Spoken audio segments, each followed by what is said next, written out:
قربانی یہ تو بہت سارے لوگ کر رہے ہیں اور یہ جانوروں پہ ظلم بھی ہے، اور یہ کہتے ہیں کہ قربانی کرنے کی بجائے ہم غریب بیچارے جن کو کھانا پینا نہیں مل رہا، اور یہ بہت ایک اہم فریضہ بھی ہے، کہتے ہیں کہ ہم قربانی کو چھوڑ کے غریب کے ساتھ ہمدردی اور اس کے ساتھ مدد کر دیں،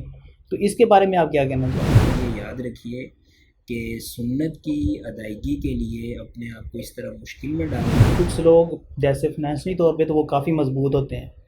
لیکن وقتی طور پہ ان کے پاس اتنے پیسے نہیں ہوتے کہ قربانی خرید سکیں۔ قربانی بذات خود جو ہے وہ غریب کے ساتھ ہمدردی ہے. آپ کو یہ بات بڑی اچھی طرح سمجھنی چاہیے کہ قربانی جو ہے وہ بذات خود غریب کے ساتھ ہمدردی ہے. السلام علیکم ناظرین، جیسا کہ آپ جانتے ہیں کہ عید الاضحیٰ قریب آ چکی ہے اور ہمیں کچھ سوالات موصول ہوئے ہیں جن کا تعلق عید الاضحیٰ کے ساتھ ہی ہے، تو آئیے آپ بھی ان سوالات کو سنیں اور ان کے جوابات کو جانیے، آپ کو بہت زیادہ فائدہ ہوگا۔ جی شیخ محترم، یہ سوال عوام الناس میں بہت زیادہ آ رہا ہے کہ قربانی کا کیا حکم ہے؟ قربانی کرنا سنت موقدہ ہے. قربانی کرنا جس طرح حضرت ابراہیم علیہ السلام کی سنت ہے، اسی طرح نبی کریم صلی اللہ علیہ وسلم کا اسوہ حسنہ بھی ہے. اور اگر فقہی زبان میں اس کو کہا جائے، شریعت کے جو احکام ہیں وہ 5 ان کی قسمیں ہیں: فرض ہے، اسی طرح سنت ہے یا مستحب ہے، اسی طرح حرام ہے یا مکروہ ہے یا مباح ہے. تو ان میں سے یہ سنت یعنی کہ مستحب ہے، لیکن یہ ایسی سنت ہے اور یہ ایسا مستحب ہے جو مؤکد ہے. اور اس کے دلائل کیا ہیں؟ جیسا نبی کریم صلی اللہ علیہ وسلم کی یہ سنت رہی ہے کہ صحابہ کرام یہ بیان کرتے ہیں کہ نبی کریم صلی اللہ علیہ وسلم مدینہ منورہ میں 10 سال رہے اور کوئی ایک سال بھی ایسا نہیں تھا کہ جس سال آپ نے قربانی نہ کی. تو اس وجہ سے یہ ہے کہ یہ اگرچہ فرض اور واجب کے درجے میں نہیں ہے، لیکن نبی کریم صلی اللہ علیہ وسلم نے اس کو کبھی بھی چھوڑا نہیں. اس سلسلے میں سنن ابن ماجہ کی ایک اور روایت بھی ہے: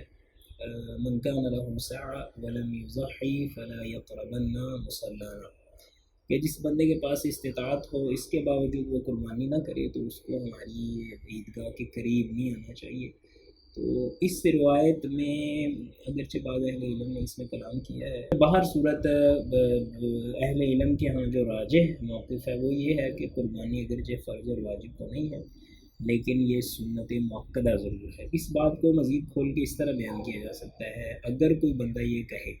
کہ آپ نے قربانی کو سنت کے درجے پہ کہہ کے ساتھ مؤکدہ کیوں کہا، تو مؤکدہ ہم اس لیے کہا کیونکہ اللہ کے رسول نے اس کو کبھی چھوڑا نہیں ہے. تو پھر ہم نے اس کو فرض کیوں نہیں کہا؟ تو فرض اس وجہ سے نہیں کہا کیونکہ اس قسم کے آثار بھی ملتے ہیں کہ جیسا کہ حضرت ابوبکر صدیق ہیں، عمر فاروق ہیں، عقبہ بن عامر ہیں، اسی طرح اور دیگر صحابہ کرام ہیں، انہوں نے باقاعدہ قربانی نہیں کی اور اس کی وجہ انہوں نے یہی بتائی. یہ اس کے اندر نا تمہید ابن عبد البر کی جو ہے اس کے اندر انہوں نے کئی اس طرح کے آثار نقل کیے ہوئے. تو اس کو نقل کرنے کے بعد امام ابن عبد البر نے یہ بات واضح کی ہے کہ یہ جو سلف صالحین کے اس طرح کے آثار اور اقوال ہیں ان کی وجہ یہی تھی تاکہ لوگ جو ہیں وہ اس کو فرض اور واجب نہ سمجھ لیں. اب اس بات کو نا بڑا اچھی طرح سمجھنے کی ضرورت ہے. بعض لوگ جو ہے نا وہ اس قسم کے آثار جو ہے نا وہ لے کے یہ کہتے ہیں کہ دیکھو جی آپ نے قربانی کو فرض کیا ہوا ہے تو آپ کہتے ہیں کہ قربانی ضرور کریں. تو صحابہ کرام تو دیکھیں، اگر تو کوئی بندہ واقعی اس کو فرض اور واجب کے درجے میں رکھ دیتا ہے اور چھوڑنے والے کو وہ گناہ گار کہتا ہے تو اس طرح ٹھیک ہے، وہ بندے اس کا موقف محل نظر ہے تو اس کو اس طرح کے آثارات کو ضرور دکھانے چاہیے. لیکن اگر کوئی جیسا کہ ہم نے بیان کیا ہے کہ یہ سنت مؤکدہ ہے تو یہ آثار اس کے خلاف نہیں بلکہ یہ اس کی حمایت میں ہے. اس کی وجہ یہ ہے، آپ اندازہ کریں کہ مسلمانوں کے ہاں خیر القرون میں قربانی کرنے کا اس قدر آپ یہ کہہ لیجئے کہ ان کا طریقہ کار تھا اور ان کے ہاں یہ اس قدر رائج تھی کہ باقاعدہ کچھ سلف کو یا صحابہ کرام کو یا تابعین کو اس غلط فہمی کو دور کرنے کے لیے تاکہ لوگ اس کو فرض نہ سمجھ لیں تو انہوں نے اس قربانی کو چھوڑا. آپ مجھے یہ بتائیں نا کہ جہاں پہ اس طرح کا ماحول ہوگا، ساری دنیا سمجھتی ہوگی قربانی فرض نہیں ہے، وہاں پہ یہ کرنے کی ضرورت پڑتی ہے کہ آپ یہ کہیں کہ لو جی میں یہ کام چھوڑ رہا ہوں تاکہ آپ اس کو فرض نہ. تو یہ باتیں اس طرح کر کے ان کو سمجھنے کی ضرورت ہے کہ قربانی مطلب سنت مؤکدہ ہے. تو سنت تو ہم اس معنی میں اس کو کہہ دیتے ہیں تاکہ اگر کوئی بندہ نہیں کر سکتا تو تاکہ وہ یہ نہ سمجھے کہ مجھ سے کسی فرض یا واجب کا ترک ہو رہا ہے. لیکن مؤکدہ کا ساتھ لفظ لگانا اس وجہ سے ضروری ہے کیونکہ خاص طور پہ اس زمانے میں بہت سارے لوگ ایسے ہیں کہ جو دینی معاملات میں اور اس طرح کے جو شاعر اسلام ہیں ان کے بارے میں لوگوں کو غلط فہمیوں میں مبتلا کرتے ہیں، تو وہ یاد رکھیں کہ اللہ کے رسول نے کبھی بھی قربانی نہیں چھوڑی۔ جی شیخ محترم، اسی طرح ایک اور بھی سوال اسی میں آ جاتا ہے کہ کچھ لوگ جیسے فنانشلی طور پہ تو وہ کافی مضبوط ہوتے ہیں، لیکن وقتی طور پہ ان کے پاس اتنے پیسے نہیں ہوتے کہ قربانی خرید سکیں، تو ان کے بارے میں پھر کیا ہوگا؟ ہاں دیکھیں، وہ جو حدیث ہے نا ابھی جو میں نے سنا ابن ماجہ کی، اس میں بھی یہ کہا گیا من کان لہ سعہ، جس کے پاس استطاعت ہو۔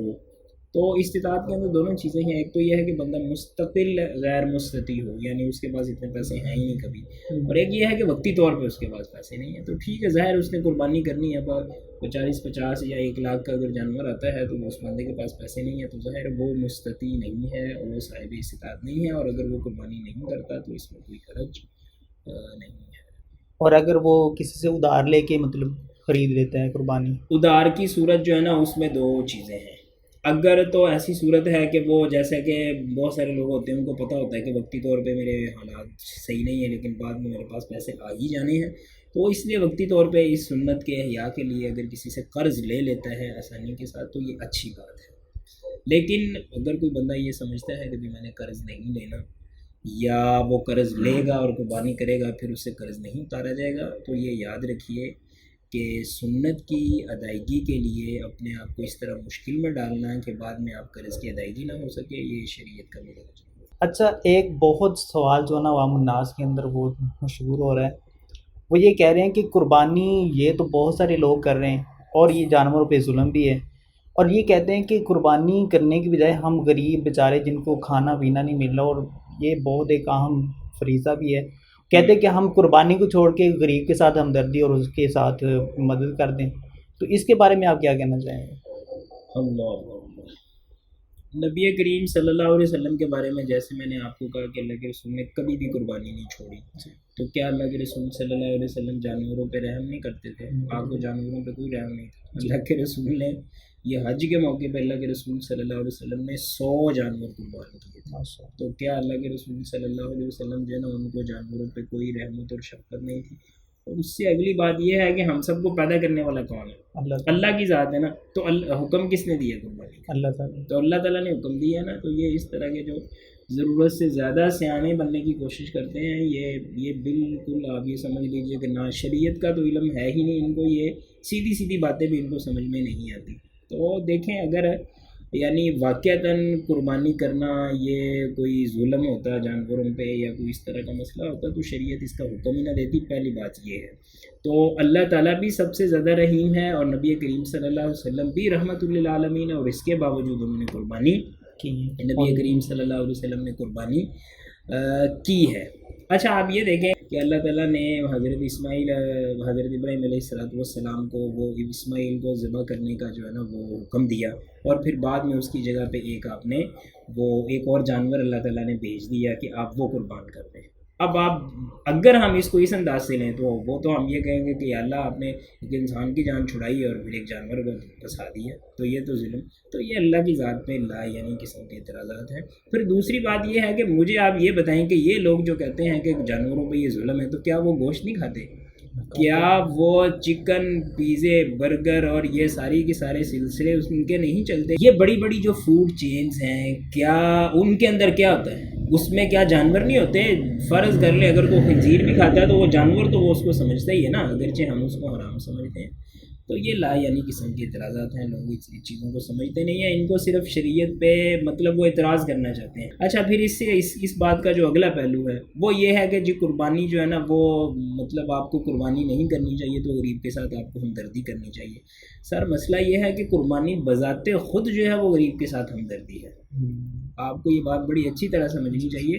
کہ قربانی جو ہے وہ بذات خود غریب کے ساتھ ہمدردی ہے۔ ویسے میں آپ کو ایک بات بتاتا ہوں، ہمارا اس طرح کے موقع پہ نا بات اور موقف ہمارا بڑا کلیئر ہونا چاہیے۔ آپ اس بات کو سمجھیں کہ اگر اللہ تعالیٰ یعنی شریعت میں یہ حکم واقعتاً دے دیتا ہے، تو جیسے ابراہیم علیہ السلام نے اپنے بیٹے کو ذبح کرنے کے اندر کسی قسم کا کوئی تردد نہیں کیا، تو ہم بھی اس میں کوئی تردد نہیں کریں گے۔ اس کی وجہ یہ کہ شریعت تو اسی چیز کا نام ہے نا، جو اللہ نے حکم دے دیا ہم نے اس پہ سر تسلیم خم کر لیا۔ تو میں یہ کہنا چاہتا ہوں کہ اگر اللہ کی طرف سے اللہ تعالیٰ یہ سمجھے اور شریعت یہ سمجھے کہ شریعت کے اندر جو ہے نا وہ انسانوں کو ہی ذبح کرنا فرض کرے اگر ہو تو ہم اس پہ بھی اعتراض نہیں کریں گے، جس طرح ابراہیم علیہ السلام نے اعتراض نہیں کیا کہ اللہ تعالیٰ میں اپنے بیٹے کو ذبح کر دوں، تو جس طرح انہوں نے کیا ہم نے بھی نہیں کرنا، یہ تو پھر جانور ہے۔ تو اچھا اگلی بات میں یہ کرنا چاہتا ہوں، یعنی میں اس قربانی کے آپ کو فوائد اور وہ ساری چیزیں، لیکن میں اس سے پہلے ایک بات کلیئر کرنا چاہتا ہوں۔ آپ فرض کر لیں کہ قربانی سراسر جو ہے نا وہ ہمارے لیے نقصان ہے، اس کے اندر ہمارا کوئی فائدہ نہیں ہے، اور اللہ تعالیٰ ہمیں حکم دے دے کہ تم نے جانور جو ہے نا وہ قربان کرنے، اور اس میں سے ایک تم نے جو ہے نا لقمہ بھی نہیں لینا، اور تم نے اس کو کسی پہاڑ پہ رکھانا یا کسی جگہ پہ تم نے پھینک دینا یا درندوں کے سامنے پھینک دینا، ہم پھر بھی قربانی کریں گے۔ اس کی وجہ یہ ہے کہ یہ اللہ تعالیٰ کا حکم ہے، یہ شریعت کا حکم ہے۔ تو مسلمان جو ہے نا وہ شریعت کو کاروباری انداز سے نہیں دیکھتا کہ یہ کام میں کروں گا تو مجھے کیا فائدہ ہے یا کیا نقصان ہے،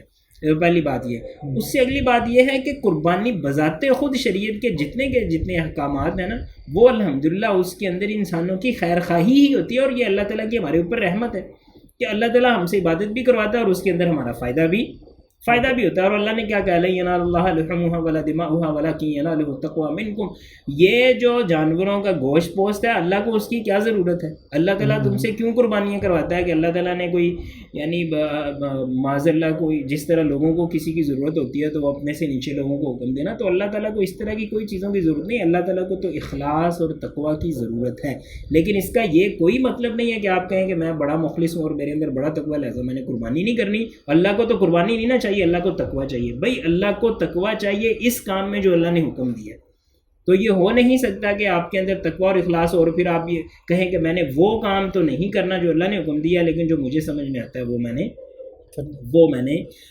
کرنا ہے۔ تو شریعت کے اندر دونوں چیزوں کا حکم ہے، قربانی کا بھی حکم ہے، غریب کے ساتھ ہمدردی کا بھی حکم ہے، صدقات خیرات کا بھی حکم ہے۔ اور میں نے یہ بات عرض کی کہ نبی کریم صلی اللہ علیہ وسلم کی ہی سنت کو اگر ہم لیں اور صحابہ کرام کو لیں تو نبی کریم صلی اللہ علیہ وسلم نے کیا غریبوں کے ساتھ ہمدردی نہیں کی؟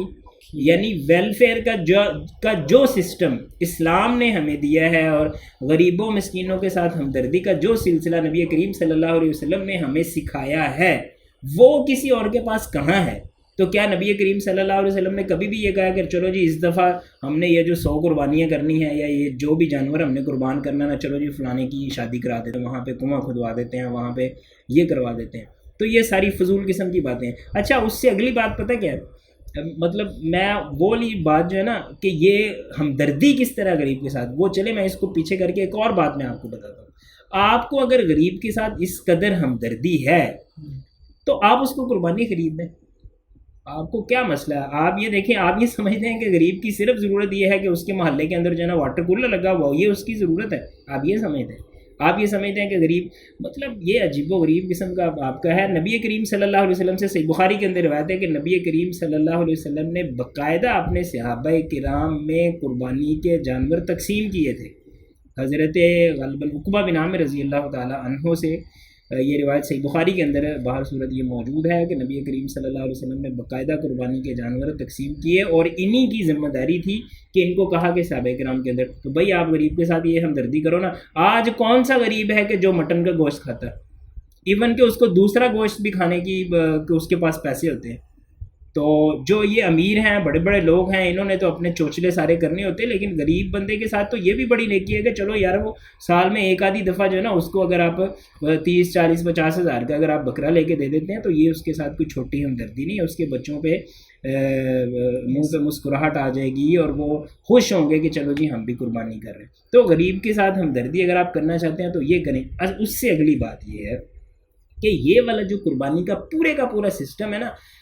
اس میں سارے کا سارا آپ یہ سمجھیے کہ وہ جو غریب طبقہ ہے اور جو آپ یہ کہہ لیجئے کہ تھوڑا سا نیچے والا طبقہ ہے اور جو پسماندہ طبقہ ہے، یہ سارے کا سارا سسٹم کا تعلق ہی اس کے ساتھ ہے۔ آپ مجھے یہ بتائیں نا کہ جانور کون پالتا ہے؟ تو جب قربانی پہ مطلب ہزاروں لاکھوں جانور جو ہے نا وہ بکتے ہیں تو کس کے ساتھ جو ہے نا وہ ہمدردی ہوتی ہے؟ اور اگر آپ قربانی کے خلاف تحریک چلائیں گے اور وہ جانور نہیں بکیں گے تو نقصان کس کا ہو رہا ہے؟ غریبوں کا ہونا ہے۔ اچھا پھر دوسری بات یہ ہے کہ قربانی کے جانور جب ہم خریدتے ہیں پھر ان کے لیے چارہ ہے، تو یہ چارہ کون لے کے آتا ہے، کون بیچتا ہے، اس کے ساتھ کن کا معاش جو ہے نا وہ جڑا ہوا ہے؟ اور اسی طرح اس کے بعد پھر آپ یہ دیکھ لیجئے کہ جب جانور قربان کرنے ہوتے ہیں، ان کو ذبح کرنا ہوتا ہے، ان کی کھال اتارنا، گوشت بنانا، یہ سارے کا سارا سسٹم کرنے والے کون ہیں؟ تو یہ ساری کی ساری آپ یہ سمجھیے کہ یہ ایک بہت بڑا عبادت کے ساتھ ساتھ الحمدللہ ایک بڑا زبردست کاروبار بھی ہے کہ اس میں جن کے جانور بکتے ہیں، اسی طرح پھر جو اس میں حصہ بنتے ہیں، پھر جو چارہ لے کے آتے ہیں، پھر جو قربانی کرتے ہیں، گوشت بناتے ہیں، کھالیں وغیرہ ہیں، اور پھر اس کے بعد جو قربانی کی کھالیں ہیں ان کا جو چمڑا بنتا ہے، تو آپ یہ دیکھیں کہ ہماری چمڑے کی انڈسٹری جو ہے نا، اس کو جو ہے نا وہ کتنا زیادہ فائدہ ہوتا ہے۔ اور اگر ہم قربانی کو چھوڑ دیں گے، سارے کے سارے اپنے محلوں میں واٹر کولر لگا کے بیٹھ جائیں گے، تو بھائی جان ہے یہ مجھے لگتا ہے کہ یہ جو واٹر کولر والی جو کمپنی ہے نا، یہ بڑے بڑے جو گرو گھنٹال ہیں، یہ ان کی سازش ہے۔ وہ چاہتے ہیں کہ ہمارا کاروبار چلے لیکن غریب کا کاروبار نہ چلے، غریب کے ساتھ ہمدردی نہ ہو۔ تو بھائی جان اگر آپ کو واقعتاً غریب سے اتنی زیادہ ہمدردی ہے تو میرے بھائی ابھی آپ اپنی جیب میں ہاتھ ڈالیں اور موبائل دیکھیں، اس کی 3-4 لاکھ روپے قیمت ہوگی، اس کو بیچیں اور جائیں جا کے کسی غریب کی بیٹی کی شادی کروائیں، کسی کو واٹر کولر لگوا کے دیں۔ اسی طرح آپ کی گاڑی جو ہے نا، وہ 2-4 کروڑ کی آپ نے گاڑی بھی رکھی ہوگی، اس کو بیچیں جا کے کسی غریب کے ساتھ جو ہے نا وہ ہمدردی کریں۔ تو گزارا جو ہے نا وہ آپ تو چھوٹے موبائل پہ بھی تو گزارا کر سکتے ہیں نا، گاڑی ذرا آپ ہلکی بھی تو لے سکتے ہیں نا، آپ کے یہ جو اتنے بڑے بڑے آپ نے بنگلے بنائے ہوئے ہیں، آپ ان سے کم پہ بھی تو گزارا کر سکتے ہیں۔ تو دیکھیں جب آپ اپنی جو ہے نا وہ تعیش اور عیش پرستی اور اپنی جو ذاتی ضروریات ہیں ان پہ غریب کو ترجیح نہیں دیتے، تو آپ کو رہس ہے کہ یہ دین ہی رہ جاتا ہے کہ جس کے شاعر جو ہیں اور اس کی جو عبادات ہیں آپ ان کے خلاف جو ہے نا وہ لوگوں کو۔ اور صحیح بات یہ ہے، میں آپ کو جیسا کہ میں نے عرض کیا کہ نبی کریم صلی اللہ علیہ وسلم نے جس طرح غریبوں سے ہمدردی بھی وہی کرتے تھے، قربانی بھی وہی کرتے تھے، تو آج بھی وہی لوگ ہیں۔ یہ عجیب لوگوں نے تماشا بنایا ہوا ہے کہ مسجد میں سیمنٹ کی بوری دینے کے بجائے کسی کے گھر میں جو ہے نا وہ آٹے کی بوری دے دو، اور تو دیکھیں ان سب چیزوں کا اپنا۔ اور آج بھی وہی لوگ جو مسجد میں سیمنٹ کی بوری دینے والے ہیں، وہی کسی غریب کے گھر میں جو ہے نا وہ آٹا بھی دینے والے ہیں، اور جو قربانیاں کرنے والے ہیں نا، غریب کی بیٹی کے ساتھ ہمدردی کرنے والے بھی وہی ہیں۔ یہ لوگ جو بیٹھ کے گز گز زبانیں کھولنے والے ہیں نا، ان کو غریبوں کے ساتھ کوئی ان کے گھروں میں جو غریب کام کرتے ہیں ان کے حالات کے بارے میں آپ کو پتہ چلے گا تو آپ دیکھیں گے۔ یہ جو بڑے بڑے ہوٹلز میں جاتے ہیں اور وہاں پہ تو کیا یہ غریبوں کے ساتھ ان کی کیا ہمدردی ہے۔ اور اب تو یہ ساری دنیا کے سامنے جو ہے نا ذلیل ہو چکے ہیں کہ اپنے جو ہے نا ملازمین کو لے کے جاتے ہیں، بچیوں کو لے کے جاتے ہیں، خود عیاشی مار رہے ہوتے ہیں اور وہ بچے پیچھے بیٹھ کے ان کو دیکھ رہے ہوتے ہیں۔ تو اصل میں نا یہ لوگ آپ یہ سمجھیے کہ غریب کی ہمدردی تو پہلے بھی انہوں نے نہیں کرنی تھی، اب یہ چاہتے ہیں کہ قربانی پہ بھی ہاتھ صاف کر لیا جائے۔ تو ہم یہ کہتے ہیں کہ انشاءاللہ ہم نے صدقات و خیرات بھی کرنے ہیں، معاشرے کا جو غریب اور پسماندہ طبقہ ہے، فقراء و مساکین کا بھی ہم نے خیال رکھنا ہے، اور پورا سال بھی ہم رکھتے ہیں الحمدللہ، لیکن ہم نے قربانی بھی کرنی ہے اور اس میں بھی انشاءاللہ ہم نے رکھنا ہے۔ قربانی کریں آپ بھی، اور جیسا کہ میں نے آپ کو کہا نا کہ آپ قربانی خرید دیں کسی کو، قربانی خرید کے چلو آپ نے نہیں دینی یا نہیں دے سکتے تو قربانی کریں اور اپنے ہمسایوں کو گوشت میں اپنے جو جن غریب مساکین جو ہیں ان کو دیں، تو یہ انشاءاللہ ایک بڑا مبارک اور بابرکت سلسلہ ہے۔ اور ایسے ہی نبی کریم صلی اللہ علیہ وسلم کی یہ سنت نہیں ہے کہ جس پہ آپ نے کبھی بھی اس میں کوتاہی نہیں کی یا اس میں کبھی بھی اس کو نہیں چھوڑا۔ اللہ تعالیٰ ہمیں بھی توفیق عطا فرمائے۔